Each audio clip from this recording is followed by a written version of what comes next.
حقیقت دغه دی چې د شیخ صاحب دا شهادت دا صرف دغی کور والا د پاره نه د علاقې د پاره نه صوبې د پاره نه بلکې د ټول امت د پاره یو غټه سانحه ده. دلته کېدای شي ډېرو مشرانو ته پته وي، ځوانانو ته نه پته. زمونږ مولانا حسن جان صاحب تقریبا زمونږ د کور نه د درویش مسجد چې کوم دی دا 30-35 منټ فاصله کې و، خو ما به کوشش کوو مونږ هغه ټایم ورکوټ یو، هر جمعې مونځ به درویش مسجد ته مونږ رسوو. مولانا حسن جان صاحب هغه خطاب به مونږ خامخا اورېدو هره جمعه باندې. بیا واقعه راغله، د هغې شهادت وشو. نو هغه زمونږ په ژوند کې ډېره درنه ورځ وه د مولانا حسن جان صاحب. د هغې چې کومه جنازه وه ټولې دنیا کتلې وه. علماء حق چې کله شهید شي نو ټوله دنیا پې ټول امت پې غمجني. هغه یو ډېره درنه ورځ وه. بله ورځ چې شیخ ادریس صاحب شهادت وشو، حقیقت دا دی چې دا ډېره درنه ورځ وه. زما طبیعت بالکل نو ټیک، ما خپل ټول اپاینټمنټس کینسل کړي وو، خو چې کله خبر شوم نو ما خپل برپور کوشش وکړو په جنازه کې د شرکت. خو ماشاءالله چې کومه دنیا راغلی وه د هغې جنازې ته، نو دا د دې خبرې ګواهي وه چې هغه په حق باندې و، هغه په سچ باندې و، او ټوله دنیا پې غمجنه وه. باقي زما پښتنو ورونو تاسو ټولو ته پته ده چې دا حالات د چا د وجې خراب شوي دي. دا پښتانه د چا د وجې در په در دي. همیشه په پښتنو کې بلا تفریق لکه په دې کې دا نه کتل کېږي چې دا د جمعیت والا دی، دا د پی ټی آی والا دی، دا د این پی والا دی، دا د مسلم لیگ والا دی. چې کم په مونږ کې د کار سړی د ټولو ناول نشانه هغه جوړیږي. چې کله د 2002 نه بعد ریاست دغه فیصله وکړه چې مونږ به په پردي جنگ کې خامخا شاملېږو، د هغې نه بعد په مونږ باندې همدغه حالات دي. لکه د 22 کالو نه مسلسل دغه جنازې مونږ اوچتو.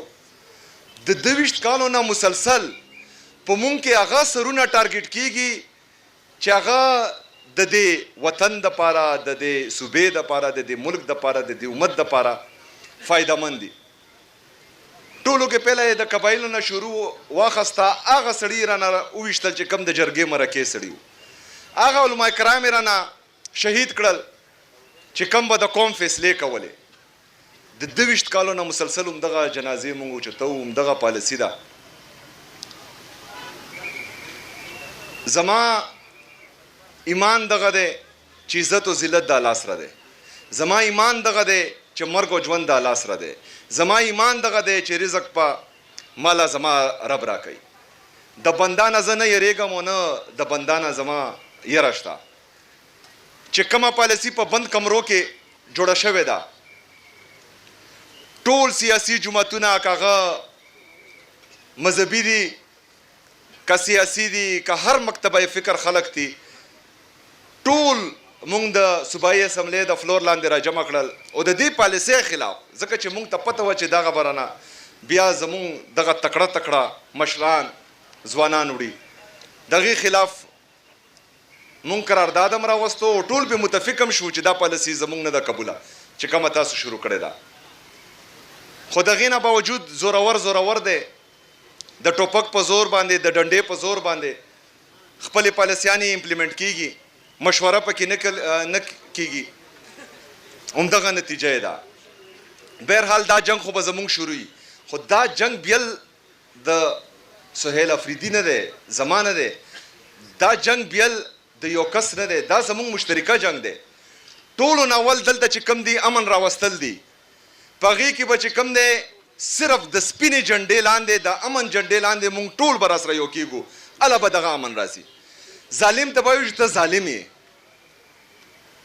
د بند کمرو فیصله کوونکو ته به وایو چې ته غلط یې. د 22 کاله نه دغه پالیسي په ما باندې دلته مسلط کړې ده. زما دغه رنګې درانه غیرتمند مشران ته زما نه وړي په همدې پالیسۍ باندې. دا پالیسي د نوره مونږ نه منو. مونږ په دې خپله علاقه کې امن غواړو. د دې امن دپاره د ستاسو دپاره بلا تفریق د سیاسي نظریاتو نه بالاتر هوکر زه به انشاءالله تعالی د ستاسو سره ولاړم. زما په نیت کې به فرق نه راځي. زه به د چا نه یریږم نه. زه به در سره د نر غوندې کې ولاړ یم. د ستاسو ملګرتیا به غواړو. تاسو به را سره ملګرتیا کوئ. په پیله ورځ باندې آی جی کې پي ته په پیله ورځ باندې چې دغه حادثه وشوه ای آی جی سی ټي ډي ته ما ورته ویلي دي چې د کم ځای نه وي دغه کس زما په کار دی چې کم زموږ مشر شهید کړی دی. او انشاءالله تعالی پرون مې پې میټینګ کړی دی. نن مې بیا دلته راتلو نه پیله میټینګ کړی دی. انشاءالله پریدو به نه هر حد پورې به ځو. زما چې څومره وس دی زه چې کم ځای پورې تلی شم انشاءالله د هغه در سره واده کوم چې آخري حد پورې به درته ځم انشاءالله تعالی. او دغه خلک به را پیدا وو ځکه چې دا صرف د شیخ صاحب شهادت نه دی. دا زموږ نه یو ډېر درون مشر ډېر د علم یو سمندر وړی دی. او دا صرف چې کوم دی د هغې فیملی نه ده دردېدلی. موږ ټول دردېدلي یو. او انشاءالله د دې درد بدل به اخلو انشاءالله تعالی. الله تاسو ښاد او آباد لري. ما په خپلو دعاګانو کې یاد ساتئ انشاءالله تعالی. زه در سره دغه واده کوم چې زه به در سره اخره حد پورې ولاړم. زما ایمان دغه دی چې عزت او ذلت د الله سره دی.